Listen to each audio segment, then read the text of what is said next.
Halo, halo, witam wszystkich bardzo serdecznie, a w dzisiejszym odcinku spojrzymy sobie na legendarnych dowódców dostępnych w sezonie przygotowania KVK 1 i KVK 2.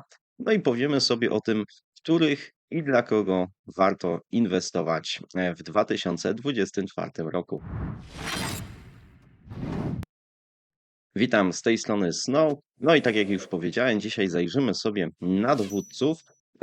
I widziałem, że ostatnio dosyć popularne były takie filmiki, właśnie kogo jeszcze warto inwestować, kogo nie.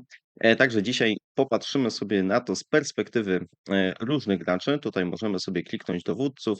No i ja sobie tutaj wybiorę tą opcję sezonu drugiego, także będziemy mieli tych dowódców dosyć dużo do wyboru. No i powiem o tym, w kogo warto inwestować. Też podzielę sobie to na takie 3 segmenty. Podzielę to na graczy free to play, podzielę to na graczy takich low spender. Free to play jeszcze od razu powiem, czyli osoby, które w ogóle nie wydadzą ani złotówki na tą grę. Tutaj bym też dodał takie osoby, które naprawdę jakieś takie mikroinwestycje poczynią. Low spender, czyli takich, którzy od czasu do czasu tam kupią jakąś paczkę. No i tak samo im będą też spenderzy, czyli ci, którzy tutaj jakby nie skąpią grosza na tą grę. Oczywiście pomiędzy tymi graczami też będą różnice, bo będą gracze, którzy co prawda na przykład nie wydadzą ani złotówki, ale będą bardzo aktywni. Dzięki temu będą oczywiście silniejsi. No ale tutaj gdybym wchodził już w takie niuanse, to naprawdę byłoby bardzo, bardzo ciężko, bo musiałbym jeszcze, wiecie, każdą z tych 3 kategorii podzielić jeszcze na 3 kategorie jakieś tam, wiecie, niska aktywność, średnia aktywność, wysoka aktywność. Tego już by było chyba zdecydowanie za dużo dla wszystkich, więc tutaj podzielę sobie to w ten sposób. Dobrze, no to pierwsza grafika będzie dla graczy free to play, czyli kogo w 2024 roku, jaką legendę warto, w jaką legendę warto zainwestować. No i tutaj widzicie, że ta grafika, którą Wam pokazuję, nie jest zbyt optymistyczna. Mianowicie wykreśliłem tutaj wszystkich dowódców legendarnych, no i za chwilę powiem, dlaczego tak jest. Tutaj niektórych dowódców w ogóle oczywiście nie warto nawet wspominać, bo Ethelfleda tak naprawdę jest wykreślona. Ja jej w ogóle nie postrzegam jako dowódcę legendarnego. Ona jest taka jakby bardziej epicka. Oczywiście w Ethelfledę warto inwestować, ponieważ no, jest to dowódca bardzo dobry, natomiast tutaj nie wykorzystujemy złotych wesp. To jest bardzo ważne. No, nie będę też rozmawiał, jeśli chodzi o tych dowódców zbioru. Nie chcę w ogóle tutaj jakoś specjalnie omawiać każdego dowódcę po kolei. Natomiast dlaczego dla graczy free to play nie opłaca się inwestować w legendarnych dowódców przez tak długi czas? Dzieje się to przede wszystkim dlatego, że w sezonie trzecim mamy dostęp już do wszystkich dowódców, a dla graczy takich, wiecie, właśnie free to play, najczęściej nie są w stanie wymaksować chociażby jednego legendarnego dowódcę, albo gdzieś tam w sezonie drugim są w stanie wymaksować jednego legendarnego dowódcę. I a szczególnie nie są w stanie tego zrobić w sezonie przygotowania i w sezonie pierwszym. Jeżeli nie jesteśmy tego w stanie zrobić na tym etapie, kiedy ci dowódcy jeszcze rzeczywiście robią jakąś różnicę, to im dalej w las, tym bardziej jest to bez sensu. Jeżeli to zrobimy w sezonie drugim albo gdzieś tam pod koniec sezonu drugiego, no to jest to trochę taki bezsens, ponieważ wymaksujemy sobie dowódcę, który dosłownie za parę tygodni, kiedy wejdą ci wszyscy nowi dowódcy, już będzie dużo, dużo słabszy od tych, którzy są już na ten moment w grze. No bo jeżeli sobie wymaksuje ktoś jakiegoś tam Karola Młota, a za 2 tygodnie wejdzie Liucze, czy tam za parę tygodni wejdzie Liucze, to na pewno będzie żałował. Tak samo z YSG i Zigel Yangiem i tak dalej, i tak dalej. Więc dlaczego tutaj nie polecam? Kolejna sprawa, która moim zdaniem jest ważna, szczególnie na tym wczesnym etapie, gdzie jesteście na KVK 1.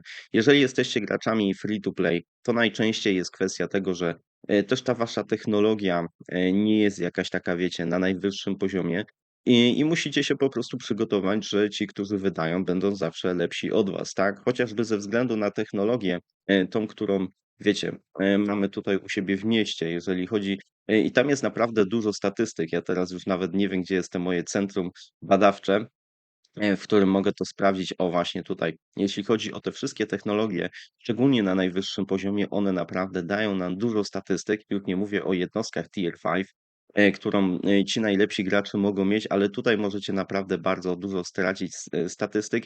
Jeśli tych statystyk nie będziecie mieli, no to sorry, memory, ale nie będziecie jakoś tacy super konkurencyjni. To znaczy będziecie konkurencyjni, ale dla graczy na swoim poziomie, a nie, jako wiecie, najlepszy gracz w jakimś tam KVK i tak dalej, i tak dalej. Kolejna rzecz, która jest ważna i warta do zapamiętania, to to, że taki dowódca legendarny nawet na poziomie umiejętności, nie wiem, 5, 1, 1, 1 albo jeszcze jakoś gorzej, albo nawet 5, 5, 1, 1 nie jest tak naprawdę super konkurencyjny, nie jest niesamowicie lepszy od dowódcy epickiego, który będzie wymaksowany.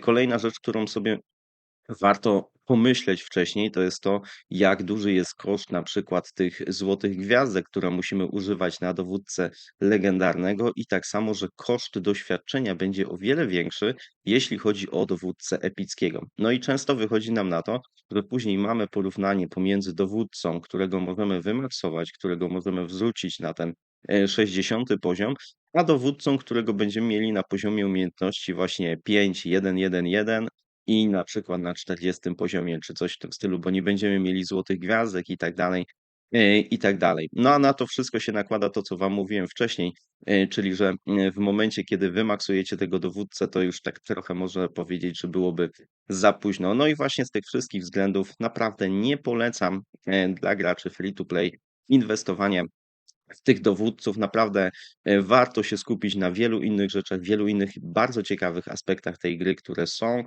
które są dostępne i tych legendarnych dowódców sobie odstawić na KVK 3, zainwestować tam naprawdę dobrego dowódcę, i i po prostu mieć już naprawdę jednego albo dwóch takich super solidnych do gry, kto wam się przyda na dłuższy czas. Ja wiem, że to brzmi okropnie, ale niestety tak jest.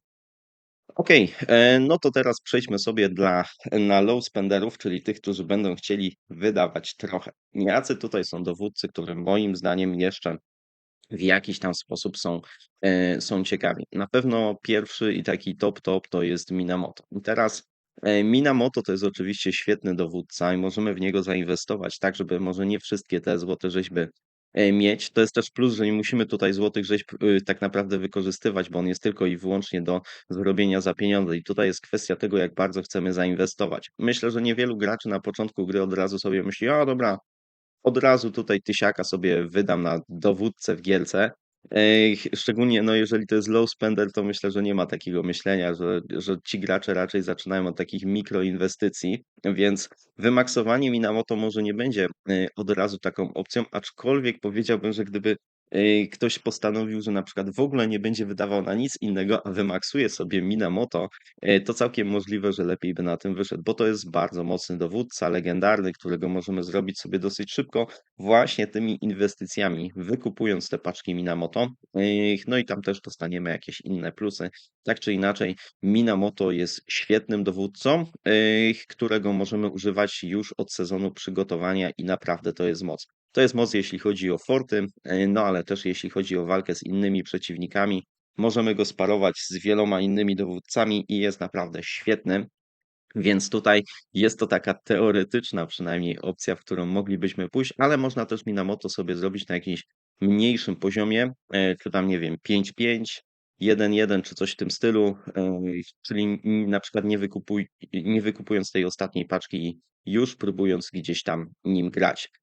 Jeśli chodzi o pozostałych, to znowu jak widzicie wybór dla mnie nie jest tutaj jakiś niesamowity. Nie zostawiłem tutaj zbyt wielu, dowódców, którym myślę, że, zrobią jakąś dużą różnicę.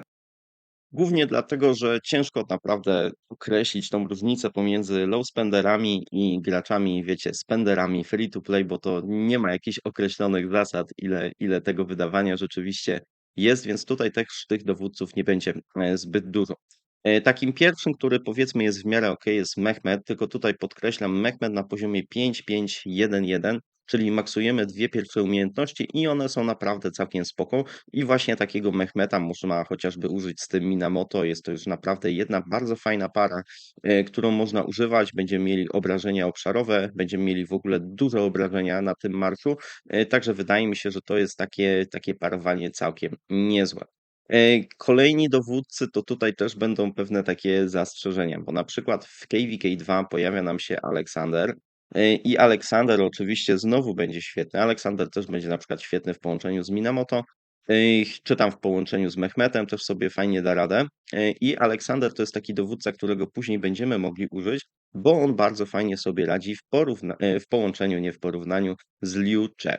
Także znowu to jest dowódca, który fajnie gdzieś tam działa, tylko to jest kwestia, ile tych złotych rzeźb mielibyśmy mieć. Bo ja cały czas jestem takiego zdania, że nawet jeżeli jesteście w stanie wymaksować Aleksandra gdzieś tam w okolicach tego KVK2, no to warto sobie zadać pytanie, ile złotych rzeźb później wam zostanie na te KVK3, kiedy pojawią się najlepsi dowódcy. Bo nawet jak będziecie mieli Aleksandra i Minamoto, a nie będziecie mieli tych, wiecie, top dowódców na KVK3 i dalej, to niestety, ale będzie was to bolało i to naprawdę wiele osób z perspektywy czasu żałuje tego, że inwestowało w tych legendarnych dowódców, więc to nie jest tylko takie moje gadanie dziadka, który wiecie, już nie był na tym etapie gry bardzo dawno, tylko rozmawiając z osobami, mam jakiś tam kontakt z osobami, które niedawno dosyć zaczynały te swoje konto, które wchodzą właśnie gdzieś tam w KVK3 w sezon podbojów i oni często mi opowiadają o tym, że plują sobie w brodę, że inwestowali w ogóle w legendarnych dowódców, gdzie wiecie, to nie jest tak, że inwestowali tam w Cezara albo we Fryderyka, tylko właśnie inwestowali na przykład w Alexa albo w YSG i nie do końca są z tego zadowoleni, tak? I tak sobie mówią, szkoda, że w ogóle w niego inwestowałem, bo mogłem poczekać i miałbym tych dowódców lepszych, na których mi teraz dużo bardziej zależy. Z YSG jest podobna sytuacja jak z Aleksander. To jest też bardzo dobry dowódca, będziemy mogli go używać długo, z tym, że tutaj no im szybciej go wymaksujemy, tym lepiej. Nie wiem, czy ci low spenderzy naprawdę są w stanie wymaksować YSG na KVK1 albo gdzieś tam na sam początek KVK2. On oczywiście się nam bardzo fajnie spłaci, jeżeli będziemy robić łańcuszki barbarzyńców, więc wtedy może nie te złote rzeźby nam się zwrócą, ale zwrócą nam się, nie wiem, przyspieszenia, różne inne rzeczy. Więc rzeczywiście YSG jest dobrym dowódcą i tutaj nie powiedziałbym, że to jest jakoś kapitalnie zły wybór, bo on nam może zrobić numery w polu. On nam, tak jak mówię, pomoże też w wielu innych wydarzeniach i tak dalej. Także YSG wydaje mi się, że jest tutaj dowódcą takim całkiem solidnym, dobrym. No ale poza tym, jak widzicie, nie wybrałem tutaj już nikogo więcej, więc też ten wybór jest jakoś bardzo ograniczony. Dobrze, no to teraz ostatnia kategoria, czyli kategoria spenderów. Ci, którzy rzeczywiście będą szli grubo w tej grze i tutaj widzicie, że znowu to nie jest tak, że odblokowałem wszystkich tych dowódców, tylko znowu pojawiło może się dosłownie kilku więcej. To, co może zaskoczyło niektórych wcześniej, że nie było Karola Mota, a teraz jest i nawet tutaj w pewnym sensie pojawił się Ryszard. Dlaczego? Już mówię. Ogólnie panuje taki, ja bym powiedział, mimo wszystko mit, że na wczesnym etapie gry piechota to jest najlepsza jednostka, jest piechota meta i tak dalej, i tak dalej. W sumie jest to prawda, ale chciałbym pewne rzeczy też wyjaśnić, dlaczego tak jest. Dzieje się tak dlatego, że właśnie mamy tego typu dowódców, a największa przewaga w grze na samym początku głównie wynika z technologii, którą wam wcześniej pokazywałem, technologii w mieście. Czyli jeżeli ktoś już dużo wcześniej ma jednostki Tier 5, czy tam Tier 4 nawet, i ma bardzo mocną technologię, w sensie, że ma bardzo duże plusy do obrony, ataku i punktów życia na swoich jednostkach, to jest po prostu lepszy. I nawet często można niewymaksowanym dowódcom, czy jakimś słabszym dowódcom poradzić sobie z graczami, którzy będą mądrze swoje marsze robić. Ja pamiętam, mieliśmy takiego kiedyś wieloryba, który bardzo szybko odblokował te jednostki Tier 5 i on wszystkich niszczył i używał Tomoe, używał Kleopatry, takimi dowódcami niszczył wszystkich z kolei i miał fantastyczne wymiany, bo po prostu był dużo silniejszy od wszystkich i ci dowódcy nie są tacy ważni. No ale wracając do tej piechoty, o której mówiłem. Piechota ma to do siebie, szczególnie ci dowódcy właśnie Karol Młot i Ryszard, oni nie zadają jakichś fantastycznych obrażeń. Oni nie mają obrażeń obszarowych, bo oni w ogóle nie mają obrażeń od aktywnej umiejętności, ale oni są po prostu bardzo tankowni.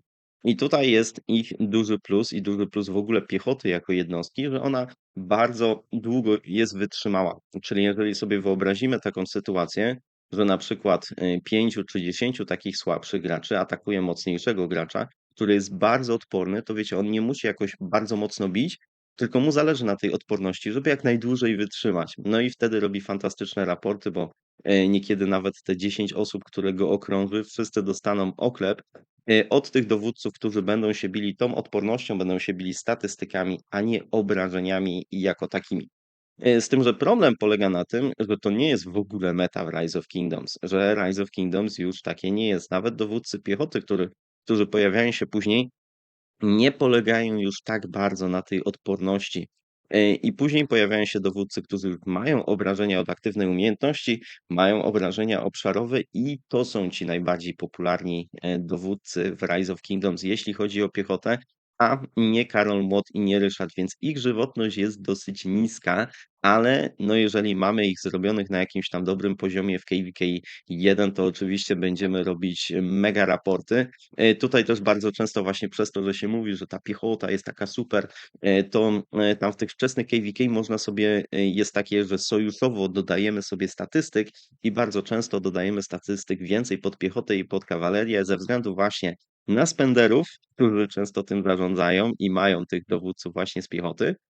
I używają ich też na przykład w garnizonie. Dużo mamy w kawalerii, gdzie ludzie wykorzystują Minamoto, no i ci łucznicy, tam się w nich inwestuje mniej.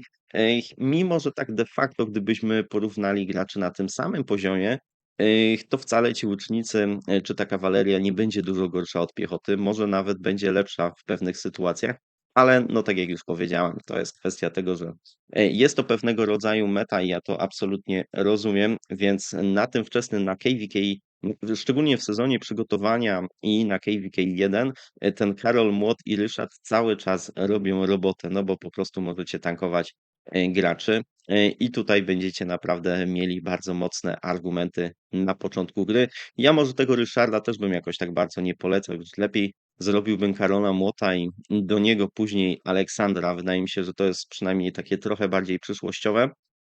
Ryszard oczywiście nam się przyda gdzieś tam na robienie barbarzyńców i tak dalej. Jeśli chodzi o YSG, bardzo podobna sytuacja do tego, co mówiłem wcześniej. YSG oczywiście, im wcześniej go zrobimy, tym lepiej. Znowu będzie nam robił świetne raporty już od KVK 1, kiedy się pojawia, później w KVK 2.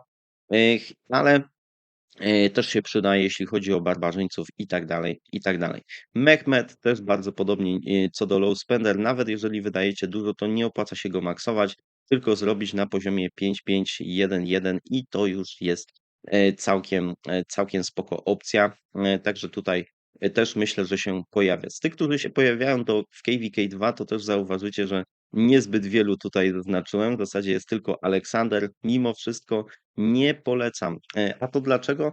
Nawet jeśli jesteście bardzo dużym spenderem, wydajecie dużo pieniędzy, to nie opłaca się tych dowódców robić. Oni oczywiście na poziomie KVK 2 to są bardzo dobrzy dowódcy, czy Saladin, czy właśnie Tomyry z Edwardem, ale niestety tak chciał, że już w KVK 3 oni naprawdę mocni absolutnie nie są. Trzeba też sobie zdawać sprawę z tego, że w KVK 2 jest coś takiego jak migracja i mogą tam migrować gracze z bardzo silnymi kontami, którzy będą mieli większość tych dowódców nawet wymaksowanych, i oni tam już przychodzą i są lepsi. To jest też takie śmieszne, że nawet gracze free to play, którzy migrują na KVK 2, bardzo często są silniejszymi de facto graczami niż gracze tacy wydającymi bardzo dużo pieniędzy. Dlatego ja uważam, że ta migracja na KVK 2 to jest w ogóle porażka. Myślę, że to też jest bardzo demotywujące do tych osób, które wiecie, no jeżeli ktoś wydał w tysiącach pieniądze na tą grę i gra mu się fajnie i jest liderem i jest ważnym graczem i nagle się okazuje, że w momencie jakby stryknięciem palca staje się graczem dużo niższej rangi, no bo migruje powiedzmy do waszego sojuszu 10 graczy, wszyscy są mocniejsi od was, i nagle spadacie. Myślę, że dla niektórych to może być cios, że wiecie, że już nie są właśnie liderami czy garnizonu, czy mobilizacji, czy w ogóle może już nie są liderami ze względu na to, że przybyły osoby z migracji. I dlatego te osoby, które, co też jest jakąś taką chorą praktyką, że te osoby, które wydają pieniądze, często kupują sobie konto i migrują je na KVK 2, bo to jest taniej zrobić niż wymaksować tych wszystkich dowódców, więc to też jest jakaś taka patologia moim zdaniem Rise of Kingdoms, no ale cóż, na razie cały czas tak to po prostu wygląda. No i już tak na koniec, bo zobaczycie, że nie do końca wykreśliłem tutaj Pylusa i Totmesa, których ciężko mi jest naprawdę określić. Tutaj bym powiedział, że to jest takie trochę not enough data, nie mam wystarczającej ilości danych na ten temat, bo, wiecie, tak granie Karolem Młotem i chociażby Ryszardem to już od dawna jest popularne. To są dowódcy, którzy się pojawili później w grze. I ich przydatność jest, szczerze dla mnie nieznana, bo niewielu graczy w nich inwestuje. Idziemy jakby jakimiś takimi przetartymi raczej ścieżkami, a to są dowódcy, którzy są taką ścieżką trochę nową i do tego niepewną. Wydaje mi się, że ani Totmes, ani Pyrrhus nie mają jakiejś takiej super siły, super umiejętności, które by ich później, jakoś predestynowały do tego, żeby robić karierę w późniejszych KVK. Czy to właśnie w sezonie trzecim, czy w sezonie czwartym, więc oni są tak jakby trochę lepsi od tych, którzy są inni w sezonie przygotowania, ale wydaje mi się, że nie na tyle lepsi. Pyrrhus, zadaje obrażenia od umiejętności. Wydaje mi się, że Pyrrhus to tutaj, nie do końca, że już jak ktoś jest takim, spenderem, to Karol Młot, co ciekawe, może mu zrobić dużo lepsze raporty niż właśnie ten Pyrrhus dzięki tej odporności Karola Młota. Thotmesz zrobi fajne numery, na pewno jak będzie wymaksowany z YSG, to jest mega marsz na tych początkowych KVK, czy tam sezon no w KVK 1 i KVK 2, bo wcześniej nie ma YSG, ale właśnie, no kto jest w stanie wymaksować tych 2 dowódców już na takim wczesnym etapie, myślę, że to jest bardzo trudne w ogóle do osiągnięcia. Chociaż, no powiedzmy, jest to w jakiś tam sposób możliwe, czy tam żeby po prostu mieć na nich wysokie statystyki, ale czy to jest inwestycja, która się później zwróci? Nie do końca, nie wydaje mi się. Więc tutaj taki trochę jakby znak zapytania, z braku dużej ilości danych. Ja nie mówię, że to nie są dowódcy, których nikt nigdy nie używał, czy tam nie wymaksował na tym etapie gry, ale wydaje mi się, że to jest niewielka ilość osób i ja szczerze jakoś takiego wielkiego kontaktu nie miałem. Ci, którzy ich mają, oczywiście mówią, że są dobrzy, tylko ja nigdy nie słyszałem, żeby ktoś mówił: "O, super, zrobiłem sobie Totmesa już wcześniej na KVK 1, teraz super go używam, w sezonie podbojów i nadal to jest bardzo fajny dowódca". Szczerze, nie znam takich osób. Jeśli takie osoby znacie, napiszcie w komentarzach. Oczywiście to, co tutaj wam pokazuję, to jest moje zdanie, i ja się bardzo często mogę gdzieś tam mylić. Jestem ciekawy, jakie jest wasze zdanie. Wielu z was jest teraz gdzieś tam na tym etapie. Dużo więcej widzicie, co inwestują, więksi gracze, co inwestują mniejsi gracze, co się rzeczywiście opłaca, co nie. Ja od razu chcę powiedzieć, że to jest oczywista sprawa, że każdy w tym Rise of Kingdoms będzie miał trochę inne doświadczenia. W sensie takim, że możecie mieć tych dowódców, których ja skreśliłem już od samego początku i powiecie: "Ale on mi daje super numery, co ty w ogóle chcesz ode mnie", nie? I oczywiście to jest racja, jeżeli wam się to sprawdza, jeżeli jesteście zadowoleni, to spoko. Pytanie, jak to będzie w perspektywie czasu, ale nawet w perspektywie czasu ktoś może powiedzieć: "Ja wymaksowałem tego, używałem go nawet w sezonie podbojów i było całkiem, spoko". Jeśli tak było, no to super. To będzie bardzo zależne właśnie od aktywności, od rodzaju królestwa, od tego, jak gracie. Gdyby te wszystkie, czynniki jakby i gdybym je chciał wziąć pod uwagę, to musiałbym każdego dowódcę omawiać z osobna, a odcinek trwałby pewnie z 5 godzin, także, myślę, że tego nikt by nie chciał, to jest takie, powiedzmy, może zbyt pobieżne, może zbyt ogólne, ale mam nadzieję, że, trochę jednak, kierujące, trochę pomagające w tej ścieżce, na początku gry Rise of Kingdoms. Dajcie znać, co wy o tym myślicie, a z mojej strony na dzisiaj to już wszystko. Wielkie dzięki i do usłyszenia. Trzymajcie się. Cześć.